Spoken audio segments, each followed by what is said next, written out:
ఏదైతే ఇవాళ నేను ₹1 లేదు నా చేతిలో. వీడు చిన్నోడు కడుపులో ఉన్నప్పుడు నేను బస్సు డ్రైవర్ని, నర్సంపేట టు నిజామాబాద్, రోజుకి ₹200 జీతం, నెలకు 6,000. మీరు చెప్తే నమ్ముతారు నమ్మరో, ఒక్కొక్క రోజు ₹20 వస్తే చాలు అని చూసేవాళ్ళు. ₹20.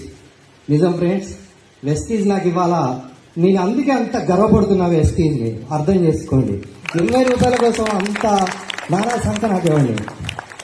అది ఫ్రెండ్స్, ఇవాళ నా జేబులో నా అకౌంట్లో కూడా 3 లక్షలు ఉన్నాయి ఇప్పుడు ప్రెసెంట్. ఎన్ని వాడుకున్నా, ఎన్ని ఖర్చు పెట్టినా ఇప్పుడు 3 లక్షలు ఉన్నాయి. ఆ ధైర్యం నాకు అప్లయన్స్ ఇచ్చారు. సో బిలీవ్ చేయండి, వెస్టీజ్ని బిలీవ్ చేయండి. ఇదేదో గల్లీ బిజినెస్, సిల్లీ బిజినెస్ కాదు. ఒక మనిషిని ఒక శక్తిలాగా తయారు చేసే బిజినెస్, ఒక గడ్డి పరకను కూడా బ్రహ్మాస్త్రంగా తయారు చేయగలిగే బిజినెస్ ఇది. మీరు సిద్ధంగా ఉంటే మొదలు పెట్టండి.